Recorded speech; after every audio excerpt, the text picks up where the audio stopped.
और आपको हम ब्रेक पर जाने से पहले बता चुके हैं कि पेशावर ज़ल्मी की टीम ने आज इस्लामाबाद यूनाइटेड को 6 विकेटों से हराकर 2 कीमती पॉइंट्स हासिल किए।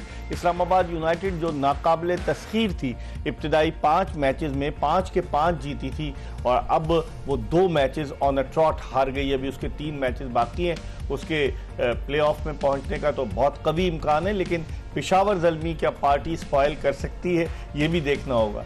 हम आपको बताते चलें कि हम आपको ये प्रोग्राम तो दिखाए रहे हैं, लेकिन इस वक्त कुछ लम्हात ऐसे होते हैं कि जिनको फरामोश नहीं किया जा सकता, जो क्रिकेट से दिलचस्पी रखने वाले लोग हमेशा के लिए अपने जहन में नक्श कर लेते हैं। तो इस वक्त हम आपको दिखा रहे हैं टेलीनॉर वूहू मोमेंट।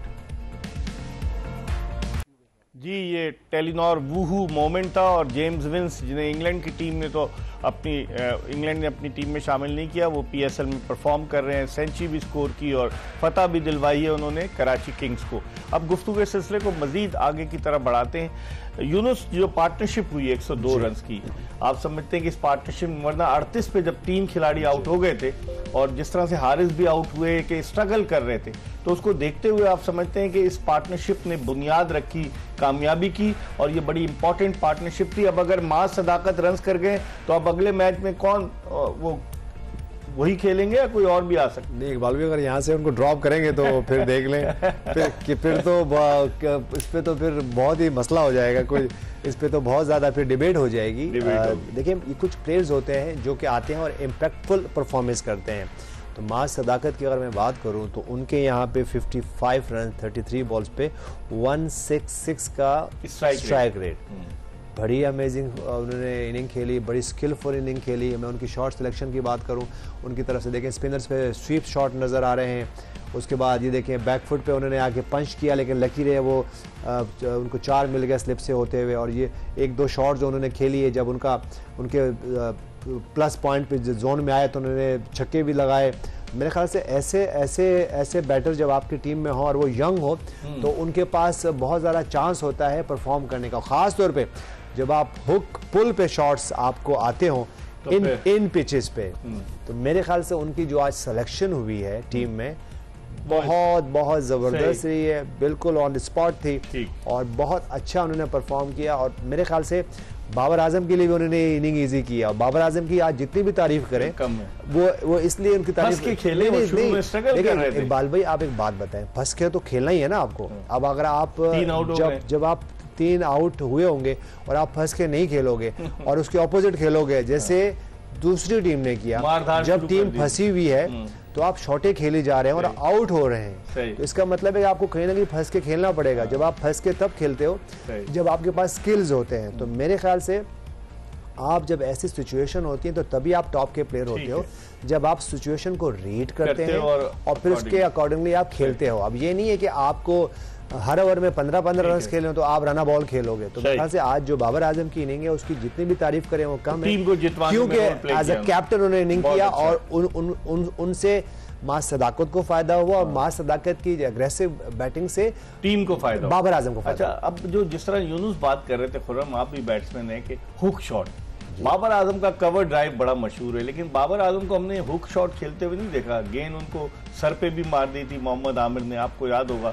शॉर्ट पिच गेंदों पर क्या आप समझते हैं बाबर आजम का हुक शॉट आपने देखा? मैं तो कवर ड्राइव के कमाल का कवर ड्राइव खेलते हैं। एक बैट्समैन का ना एक अपनी एक क्लास होती है और ट्रेडमार्क शॉट होता है। तो बाबर का दुनिया में कवर ड्राइव जो है ट्रेडमार्क है। हुक शॉट खेलते हैं बहुत सिलेक्टेड बॉलों को, सिलेक्टेड बॉलर्स के अगेंस्ट वो इस पॉइंट टुवर्ड्स मिड ऑन, इसके बीच में अपने उनके जो रन्स होते हैं ना, इसमें वो करते हैं और कभी कभार मारते हैं, ऐसा भी नहीं। हाँ, उस दिन अनफॉर्चुनेट वो थोड़ी बॉल नीचे भी रही, लगी है बॉल, सही कह रहे हैं, मगर वो बॉल थोड़ी नीचे भी रही या लेंथ आ गई थी, मिस रीड हो जाती है। मगर बाबर की एक अपनी क्लासेस में कोई डाउट नहीं, नफसियाती दबाव नहीं तो नहीं था उस मैच में, क्योंकि आमिर के साथ उनकी देखिए आमिर के साथ ये बात ट्रू है। आमिर और इसकी जब भी होता है फेस ऑफ, आमिर थोड़ा डोमिनेटिंग दिखाए, इसमें कोई डाउट नहीं, सिवाय एक मैच के कराची में जो हुआ था जिसमें आमिर थ्रो मार रहे थे, बड़ा वाइल्ड हुए थे, सिवाय उस मैच के आमिर इन पे डोमिनेट किए। और ये स्मार्टली, बड़े प्लेयर की ये निशानी, स्मार्टली टैकल करें, सही, ना कि एग्रेसिवली। तो वो बाबर ने आज जिस तरह मैच 3 आउट के बाद निकाला है तरीके से, शुरू में वो स्ट्रगल कर रहे थे, मगर जब वो एक दफा सेटल डाउन होगा फिर उन्होंने ग्राफ्टिंग की। यूनुस, आप क्या समझते हैं कि 25 मई से बांग्लादेश के खिलाफ सीरीज हो रही है, 25 मई से 25-27 फैसलाबाद में मैचेस हैं, अभी टीम का ऐलान भी होना है। आप क्या समझते हैं कि बाबर आजम, जिनको T20 टीम में नहीं रखा गया था, मोहम्मद रिजवान को भी नहीं रखा गया था, क्या ये दोनों टीम में वापस आ सकते हैं? नहीं, क्यों नहीं आ सकते? तो इनका स्पॉट कौन सा होगा? नहीं, आपके पाकिस्तान के प्लेयर हैं, वो तो कोई भी आ सकता है। नहीं, उसमें तो ये तो नहीं ना कि ये कोई दूसरी टीम के, ये आ सकते हैं। किसकी जगह? ये मैं आपको बार बार एक अपनी ओपिनियन दे चुका हूं कि देखिए, आपको मोहम्मद रिजवान हो गए, बाबर आजम हो गए, मैं 6-7वीं दफा ये मैं कह चुका हूँ इस आपके शो में कि इनको मिडिल ऑर्डर में आपको खिलाना है। उसकी वजह क्या वो तैयार होंगे खेलने पे? क्योंकि पहले ये तो अभी उनको कॉल करके मालूम करेंगे। नहीं, वो पहले बजिद रहे हैं, ये पहले कहा है। देखिए, पहले बजिद इसलिए थे कि पहले वो कैप्टन्स थे ना, ठीक है, और उनके मुताबिक सब कुछ चल रहा था। अभी देखें, अभी तो आपको देखिए टीम आपकी फर्स्ट है, आपकी टीम। आप मुझे बताएं कि साइम अयूब, साहबजादा फरहान, ठीक है, फखर जमान, इनके होते, अब आपसे मैं क्वेश्चन करता हूँ मिर्जा इकबाल बेग के, इनके होते हुए बाबर आजम और मोहम्मद रिजवान को ओपनिंग करनी चाहिए? कहाँ खेलना चाहिए? आप मुझे बताएं। मिडिल ऑर्डर में खेलना चाहिए। मैं इसके भी खिलाफ हूँ कि आप इनको ड्रॉप करो, आप इनको खिलाओ, आप इनको इसलिए खिलाओ। आज बाबर आजम नंबर 3 पे आए कि नहीं आए? क्यों आए नंबर 3 पे? क्योंकि वो प्रेशर, क्या नहीं प्रेशर नहीं थी क्या? आज वो 250 रन चेस कर रहे थे, क्यों? आप मुझे बताएं ना। उन्होंने ये सोचा है जो मिचेल ओवन है वो कैसे खेलते हैं? उसको पहले मिडिल ऑर्डर में खिला रहे थे। उनका स्टाइल क्या है? वो जारियाना अंदाज से खेलते हैं। आज कितने रन चेस कर रहे थे बिग बैश के फाइनल में? सर, आप मुझे बताएं कि इकबाल भाई आज वो कितने रन चेस कर? 200 रन चेस कर रहे थे, 144 तो रना बोलते हैं। तो आज बाबर आजम क्यों नहीं आए? ठीक, आज नीचे आए ना, सही परफॉर्म भी किया। ठीक है, तो मेरे ख्याल से देखें, अगर आपके पास ये लग्जरी हो कि आपके पास साइम अयूब है, आपके पास साहबजादा फरहान है, आपके पास फखर जमान है, तो फिर आपको ये इनको दें। क्योंकि देखें, जब आपने 6 ओवर खेलने हैं तो जो पैटर्न चल रहा है, मैं ये नहीं कह रहा हूँ कि बाबर आजम या रिजवान जो है वो नहीं, उनकी 50 आउट की जो है ना रन रेट है वहां पे जो T20 में, लेकिन आपको इनको वाइजली यूज करेंगे। टीम फर्स्ट है, और जब मिडिल ऑर्डर में जहां जिस तरह का प्लेयर होगा उसको वैसे खिलाएंगे तो फायदा होगा टीम को। इस पर हम मजीद बात करेंगे। हम एक ब्रेक की तरफ बढ़े और ये प्रोग्राम का आखिरी ब्रेक है, और ब्रेक के बाद यूनुस खान और खुर्रम मंजूर के साथ मजीद डिस्कस करेंगे। पॉइंट्स टेबल भी आपको दिखाएंगे कि क्या सूरत हाल है, कहीं जाएगा नहीं। Stay tune to Express TV.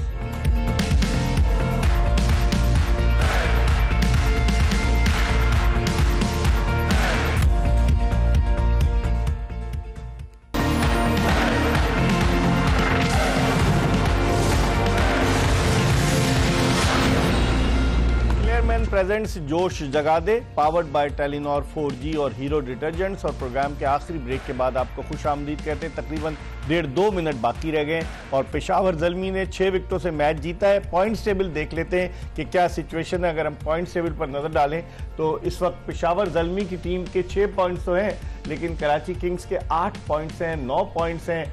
Quetta Gladiators के, लाहौर कलंदर्स के 9, इस्लामाबाद यूनाइटेड के 10। पेशावर ज़ल्मी